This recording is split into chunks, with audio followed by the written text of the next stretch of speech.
todos. Boa tarde a todos. Vamos continuar o nosso estudo, apresentando agora a aula 15. Na aula 15, nós vamos trabalhar os mecanismos de construção de sentido, a contextualização, a seleção e a adequação vocabular. Então, nós vamos ver que o estudo do vocabulário, ele não se insere apenas no contexto textual, mas também na situação comunicativa e nas condições de produção do texto. Vamos também ver que uma língua não é usada da mesma forma por seus falantes. Vamos identificar algumas causas de desvios lexicais. Vamos ver que os vocábulos, eles podem ter uma carga positiva ou negativa, e nós devemos saber usá-los com propriedade. Vamos comparar termos genéricos e termos específicos, aprendendo também a usá-los adequadamente. Vamos, então, ao trabalho. Bem, a aula 15 é a última aula desse primeiro volume do nosso curso. Nós já aprendemos bastante coisa sobre texto e sobre os mecanismos de construção de sentido do texto. Por exemplo, aprendemos que o texto não é uma soma de palavras ou frases, mas sim um conjunto harmonioso de ideias, né? E essas ideias, elas são constituídas a partir de fatores que garantem a coesão e a coerência ao texto. Aprendemos também que o sentido do texto, muitas vezes, não está apenas na superfície textual, explicitamente, mas também, e sobretudo, no que está subentendido e que pode ser recuperado por meio de inferências, pressupostos, compartilhados pelos interlocutores. Então, o contexto e a situação comunicativa ganham muita importância nessa apreensão do sentido global de um texto. E esse sentido, ele vai depender da escolha da palavra certa e adequada para determinada situação. Vamos falar sobre isso na aula de hoje. Dentre as dificuldades que nós podemos observar que os estudantes têm na redação de um texto, sobressai a questão da seleção e da adequação dos vocábulos. Como falantes, como ouvintes, nós não podemos prescindir de um conhecimento do vocabulário da nossa língua. No início da nossa vida, essa necessidade, ela é muito enfatizada pela família, que é quem primeiro se preocupa em estimular o repertório das crianças, o repertório vocabular. E mais tarde, né, também se preocupa em censurar determinados usos, né, em certas situações ou contextos linguísticos. Essa missão é assumida mais formalmente pela escola, principalmente nos primeiros anos de escolarização da criança. Agora, o que podemos observar pela nossa experiência, né, como professora, é que nem sempre essa missão tem obtido resultados satisfatórios. Porque se nós analisarmos, por exemplo, os livros didáticos, vamos ver que o espaço reservado ao uso do vocabulário decresce, né, as questões relativas à ampliação do repertório vocabular, isso aí decresce a partir após os 4 primeiros anos de formação escolar. A gente observa que esses exercícios são muitas vezes do tipo objetivo, múltipla escolha, preenchimento de lacuna, e falham por não considerar as variantes linguísticas. Não se explicita em que situações as formas que se diferenciam da norma culta, elas são aceitáveis, né? E também não se faz uma diferenciação entre a língua oral e a língua escrita. Por exemplo, nos exercícios de sinônimos ou de preenchimento de lacunas, não se distinguem diferenças afetivas, como, por exemplo, lar e casa são dados como sinônimos num dicionário, mas há uma diferença afetiva aí. E também não se faz ressalva quanto ao emprego e à adequação desses sinônimos. A mesma coisa, limpeza e asseio são dados como sinônimos, mas limpeza a gente pode usar no sentido mais geral. Asseio é mais usado em relação ao corpo.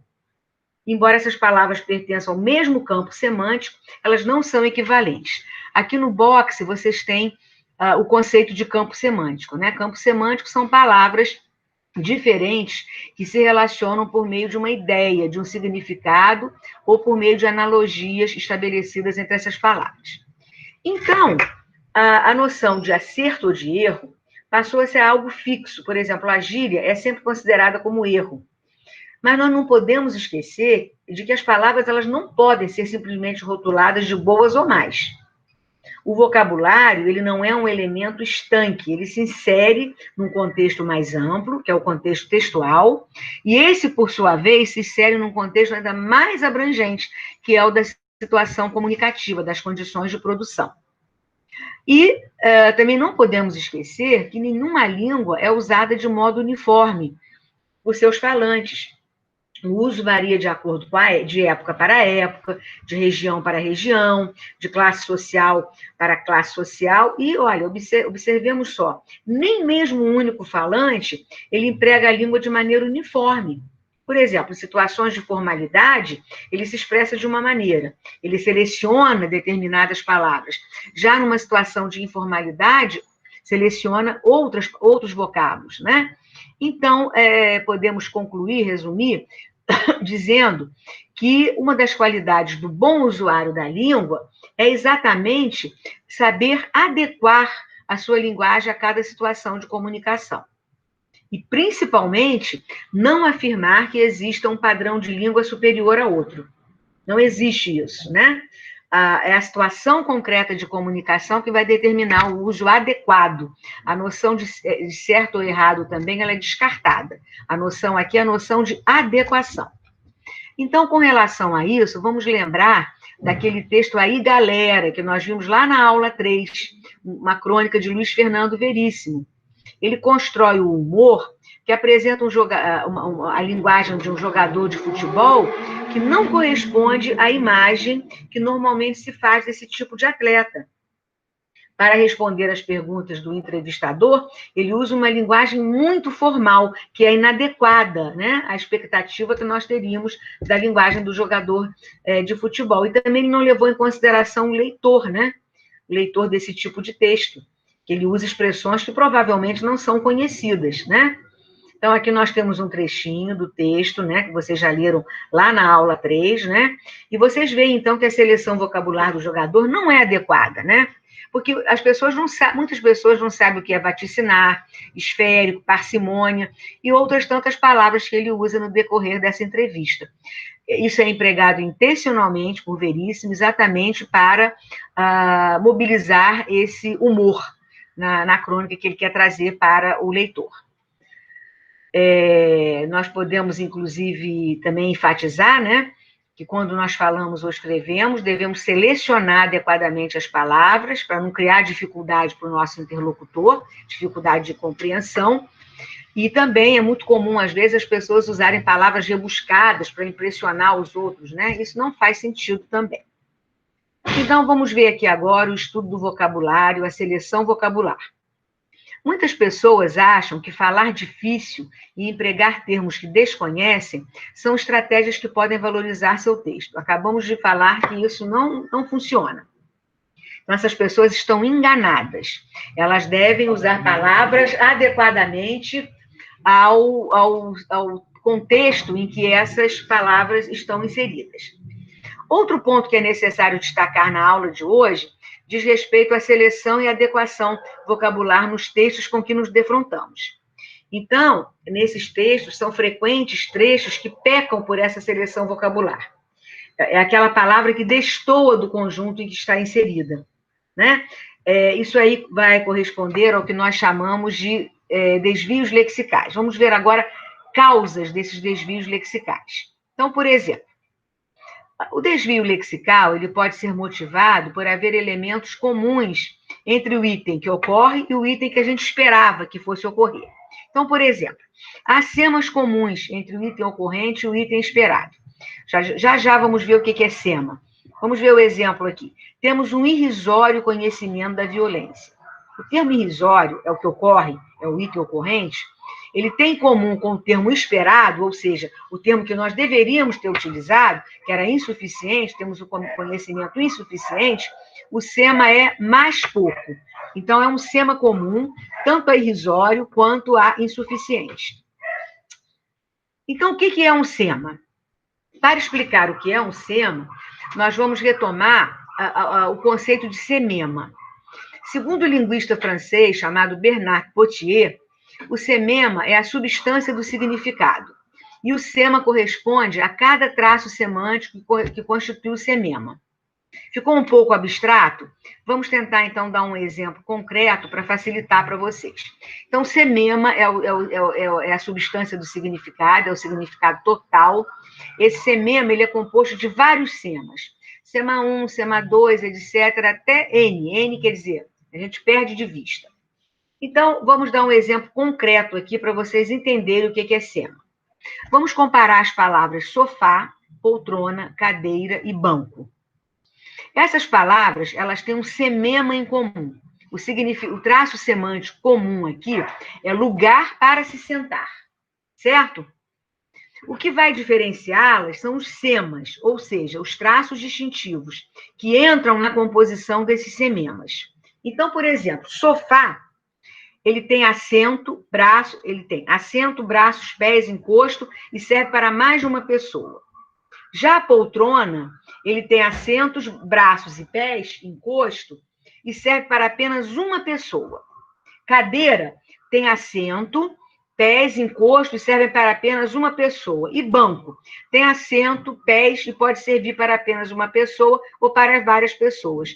Então, são os semas que diferenciam esses elementos, né? Por exemplo, sofá se diferencia de poltrona porque serve para várias pessoas. Poltrona se diferencia de cadeira convencional porque tem braços e revestimento. Cadeira se diferencia de banquinho porque tem um encosto. E por aí vai. Cada um desses traços diferenciadores constitui o sema. Então, vamos voltar àquele exemplo aqui para ver se vocês entenderiam melhor. Irrisório, que é o tema o vocábulo que aparece, e insuficiente, que era o esperado, os dois têm em comum o sema mais pouco. Quer dizer, pouco, certo? Eu acho que, então, agora ficou mais claro. Então, há semas comuns, então, entre o item ocorrente e o item esperado. Vamos ver uma outra causa de desvio lexical. A outra causa seriam os sons comuns entre o item ocorrente e o item esperado. Por exemplo, o autor tinha uma ideia visual dos fatos assimilando-se ao cinema.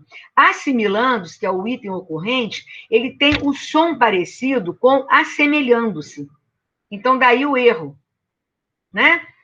Eu me lembro do caso de uma pessoa que trabalhou aqui para mim, que ela, na época das eleições, ela disse que ia votar em transe, em vez de falar que ia votar em trânsito, né? Em trânsito é no caminho, em transe é um estado emocional, né?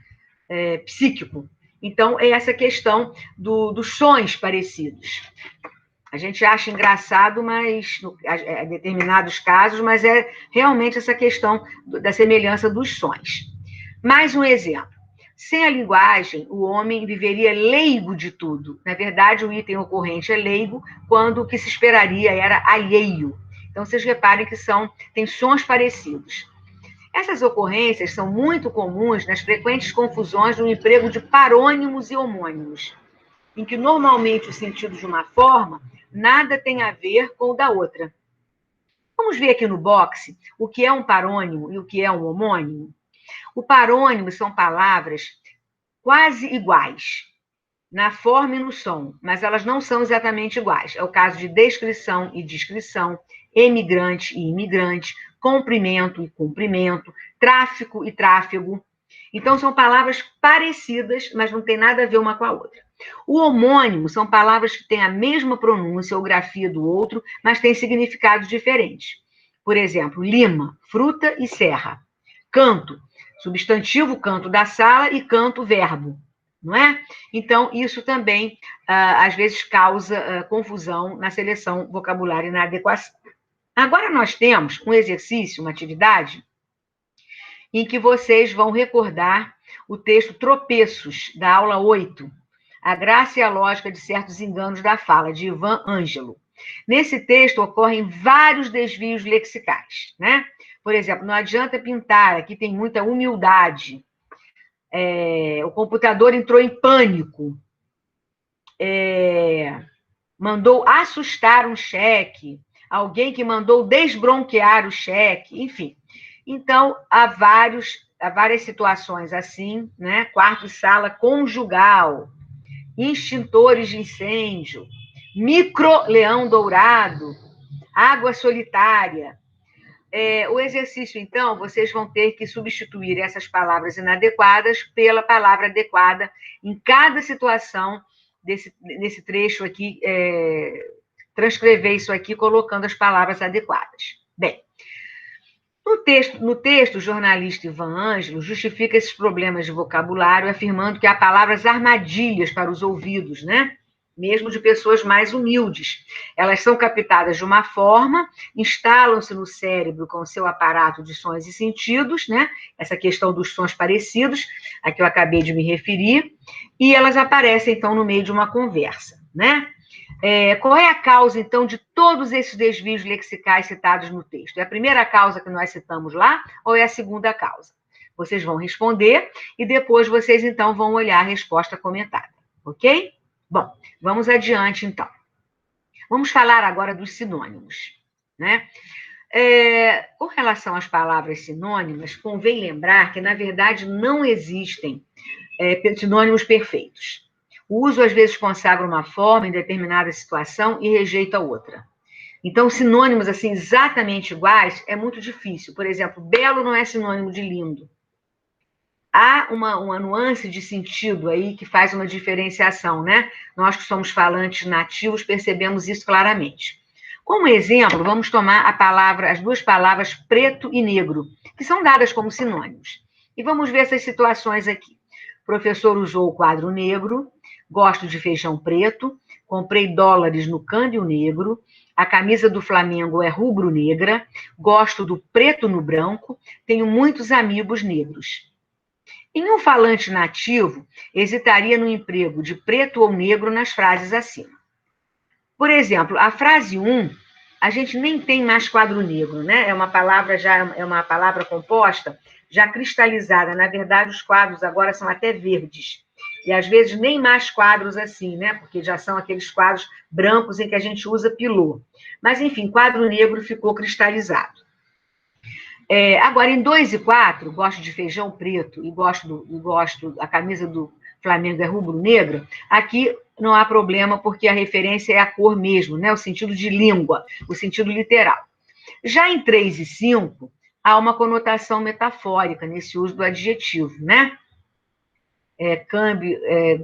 Comprei dólares no câmbio negro, né? Negro aí sendo utilizado como alguma coisa mais pejorativa, mais que não é legal, né? E gosto do preto no branco também, é uma linguagem também bastante conotativa. O exemplo 6 merece algumas observações, né? Porque ele se refere à raça. Então, às vezes, usando preto pode ocasionar uma carga mais pejorativa, né? Então, aqui, quando a questão é raça, se prefere negro.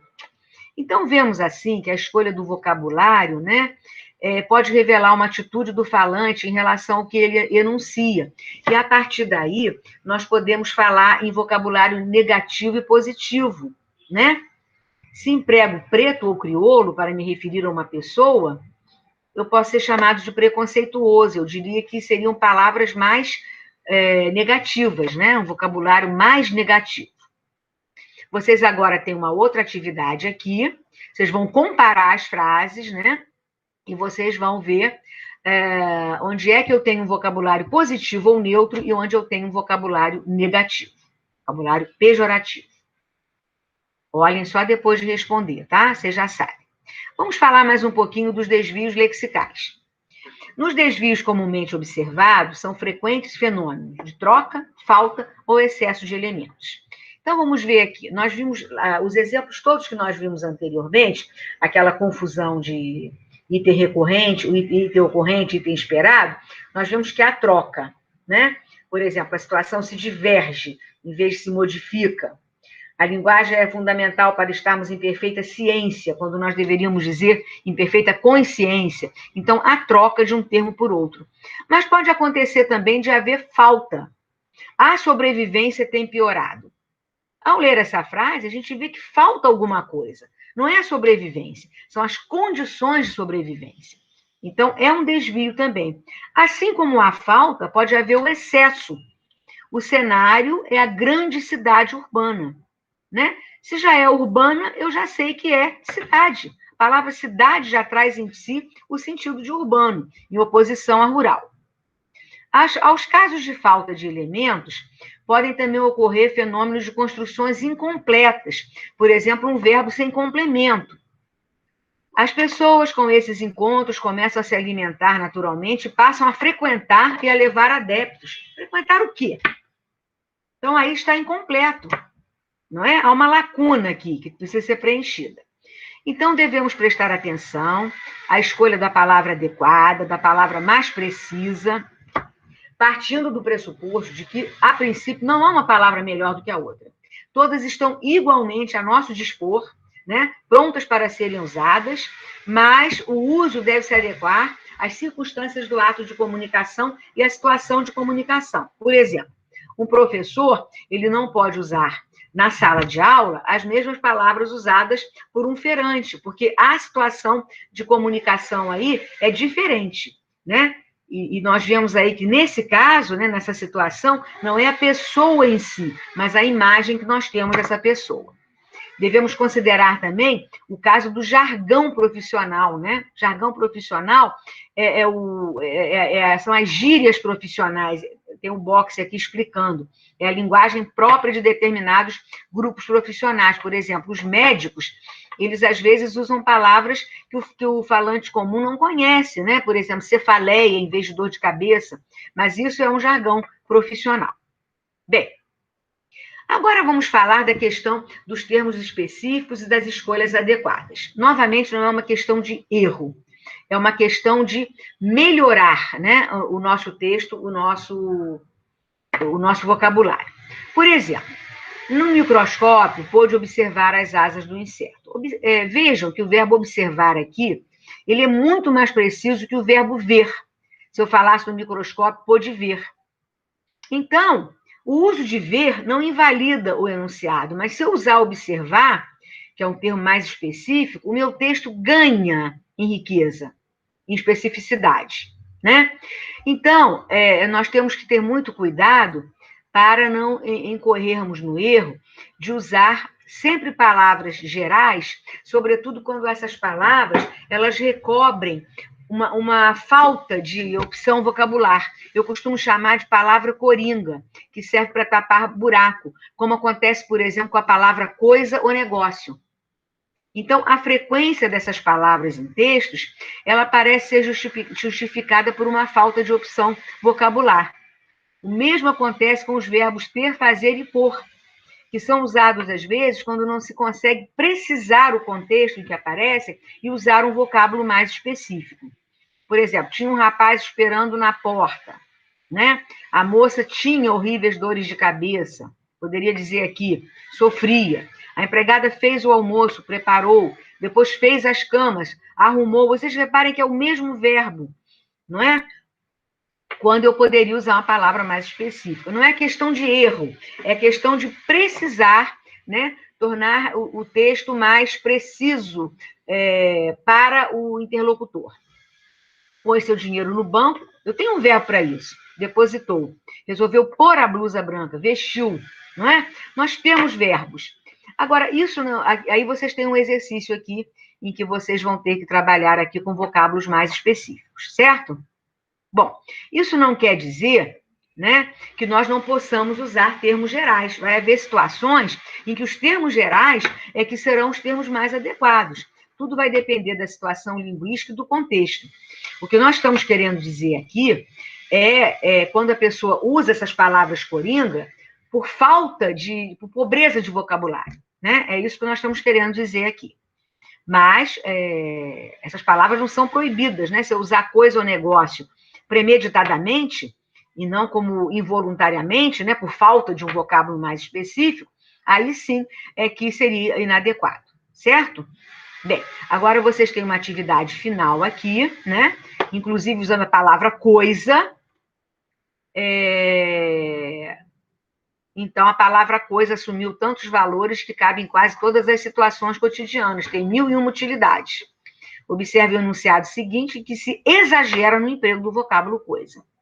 Então, é um texto assim interessante, né, para vocês poderem trabalhar e responderem as questões aqui, tá? Bem, voltamos também ao texto do Fernando Sabino, para vocês poderem verificar aqui se as palavras estão adequadas ou não, não é? E aí, terminamos, então, a nossa aula 15, tem a resposta comentada aqui, não olhem a resposta antes de fazer o exercício, o resumo, não é? E terminamos, então, o nosso primeiro volume, né, do Português 1, a aula 16 já estará, então, no volume 2, e nós vamos estudar lá a semântica dos tempos e modos verbais nas articulações textuais.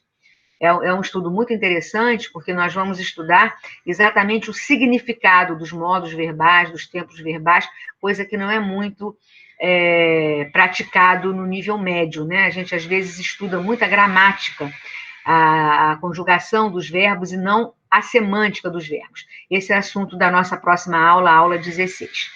Eu vou, então, interromper aqui o compartilhamento, não é? Para que nós possamos, então, parar a nossa apresentação. Eu desejo uma boa tarde a vocês todos e até a nossa próxima aula. Um abraço a todos.